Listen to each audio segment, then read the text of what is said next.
First ever factory outlet Mukunda jewelleries KBHP Somajiguda Suchitra Hanamkonda Kothapet Chandanagar Khammam. నమస్తే అమ్మా. నమస్తే అమ్మా. అమ్మ, కార్తీక మాసంలో వచ్చే పౌర్ణమికి ప్రత్యేకమైన స్థానం ఉంది అవునమ్మా కదమ్మా.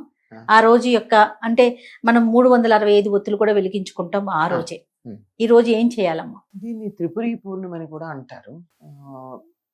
శివపార్వతుల కళ్యాణం చేసేటటువంటి సంప్రదాయం కొన్ని చోట్ల కనపడుతుంది, కొన్ని చోట్ల, అన్ని చోట్ల కాదు. ఈ రోజున సంవత్సరం అంతా ఒకవేళ ఎప్పుడన్నా దీపం పెట్టడానికి అవకాశం లేకపోయి ఉండొచ్చు కొంతమందికి. అవును. పైగా ఇంట్లో ఒకళ్ళే పెడతారు, మిగిలిన వాళ్ళు వెళ్ళి అందులో నూనె వేసి దండం పెట్టుకుంటారు కానీ వాళ్ళు వెలిగించరు. అవును, చెయ్యకూడదు కదా. అట్లా చేస్తే కుటుంబం ముక్కలైనట్టే లెక్క. కుటుంబం మొత్తానికి ఒకటే పూజ గది, ఒకటే వంటగది ఉంటే ఐకమత్యానికి సంకేతం. అవును అవును. మళ్ళీ నేను చేసుకోవాలంటే అందులో కావాలంటే నూనె వేయొచ్చు, దండం పెట్టుకోవచ్చు, స్తోత్రాలు చదువుకోవచ్చు, అన్నీ చేసుకోవచ్చు. కానీ నేను చేయలేదే అని ఎవరికైనా ఉన్నట్టయితే, లేదా చేస్తున్నా కానీ పొరుగురు వెళ్ళాము, ఇంట్లో ఏదో అసూచి వచ్చింది, అది వచ్చింది, ఇది వచ్చింది, మేము చెయ్యలేకపోయాము, కొన్ని రోజులు మిస్ అయ్యాము దీపం పెట్టడం అనేది ఉన్నట్టయితే, ఎక్కడ ఏ తేడా ఉన్నా అన్నీ సర్దుకోవడం కోసం సంవత్సరానికి ఒకసారి 365 ఒత్తులు వెలిగిస్తారు. ఈ 365 ఒత్తులు ఒక్కసారిగా వెలిగించే రోజు ఈ కార్తీక పూర్ణిమ. అవును. ఈ కార్తీక పూర్ణిమ నాడే ఆ శ్రీకృష్ణుడు రాసలీలను కూడా రచించాడని చెప్తారు. దానికి అంత ప్రాధాన్యం ఉంది. కార్తీక పూర్ణిమ వెన్నెలకి చాలా ప్రాధాన్యం ఉంది. ఆ వెన్నెల రకరకాలైనటువంటి వ్యాధుల్ని పోగొట్టగలదు, ముఖ్యంగా శ్వాసకోశ సంబంధితమైనటువంటి వ్యాధులు.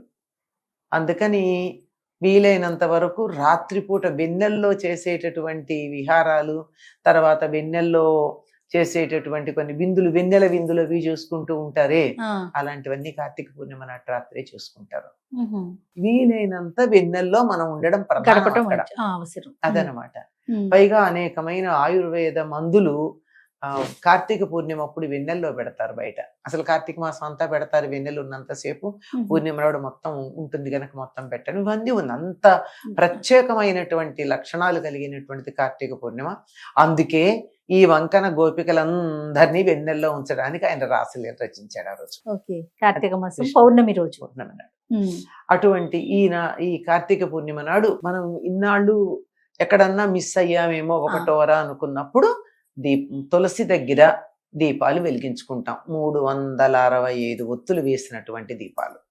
ఇంట్లో వెలిగించుకునే అవకాశం అందరికీ ఉండకపోవచ్చు. ఇట్లో 5-6 ఉంటారు అనుకోండి. పూర్వకాలం 10 మంది ఉండేవారు. ఇంతమంది ఒకే చోట కూర్చొని వెలిగించుకోవడానికి వీలు ఉండొచ్చు, ఉండకపోవచ్చు. అట్లాంటప్పుడు దేవాలయానికి వెళ్ళి వెలిగించుకోవచ్చు. ఇంట్లో ప్రధానం. నువ్వుల నూనె వాడుకోమంటారా? దొరికితే మంచి ఆవు నెయ్యి వెయ్యండి. ఆవు నెయ్యి ఎక్కడ దొరుకుతుంది మనకి? 5,000-6,000 ఉంది కిలో కదా. అవునమ్మా. లేదు, ఏదో ఒకదానికి రెండింటికి అయితే కొంచెం వాడగలుగుతాం గాని, లేని కల్తీ ఆవు నెయ్యి వాడే కన్నా, కొవ్వు దాన్ని వాడే కన్నా హాయిగా నువ్వుల నూనె గానుగకెళ్ళి మంచి నువ్వుల నూనె తెచ్చుకోండి. అది శ్రేష్టం. అంటే ఉంటే మంచిది, నువ్వుల నూనె అయినా సరే చాలా మంచిది. అలా గనక చేసినట్టయితే ఈ మధ్యలో ఎక్కడన్నా 1 రోజు 6 రోజు దీపం పెట్టని దోషం ఏదైనా ఉన్నట్టయితే అది సర్దుకుంటుంది అని చెప్తారు.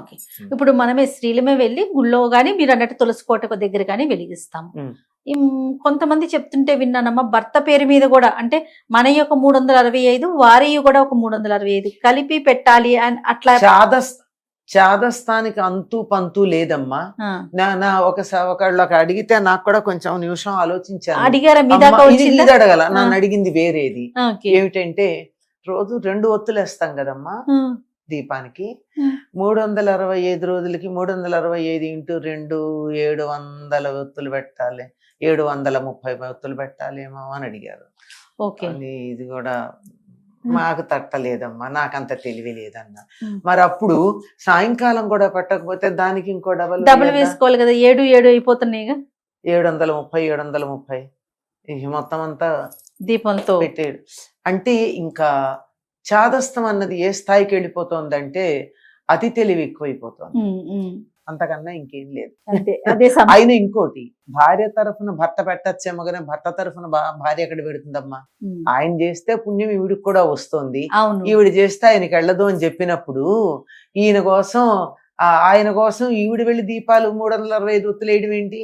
అసలు అలాంటి అంటే అసలు ఆలోచనే చాలా తప్పు. నాకు విన్నాక షాక్ అనిపించింది.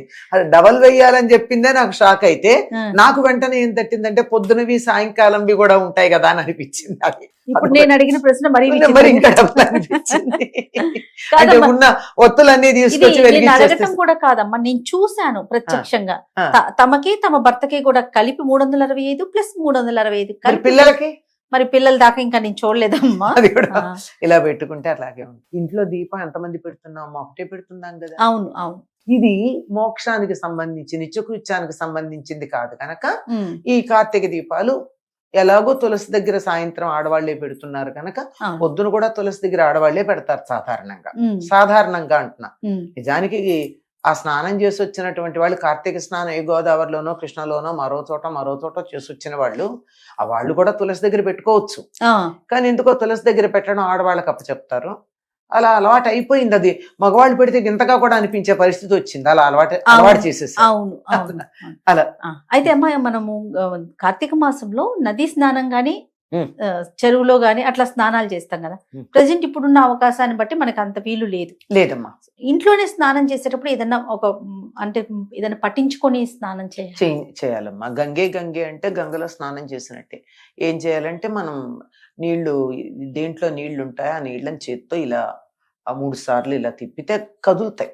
అవును, నీళ్లు కదలికి వచ్చాయి కదా, కదలిక నీళ్లు ప్రవాహంగా భావించుకుని గంగే అని గంగే అనడంలో ఎందుకంటే సంబోధన చేసాం.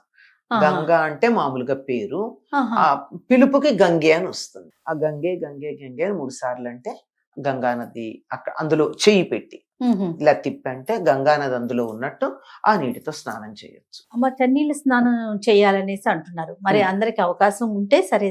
అమ్మ, చన్నీళ్ళ స్నానం చేయమన్నది ఎక్కడ చేయమన్నారు? నదిలో గాని, చెరువులో గాని, బావిలో నీళ్ళతో గాని. ఎక్కడైతే భూమితో సంబంధం ఉందో నీళ్ళకి అక్కడ స్నానం చేయాలి. అది కూడా తెల్లారుజామున మాత్రమే, తెల్లారితే కాదు.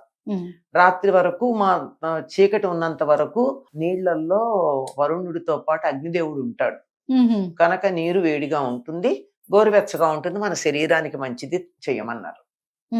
ఇది మనకి తెల్లారిన తర్వాత ఉంటాడు కదా, మీరు గమనించండి.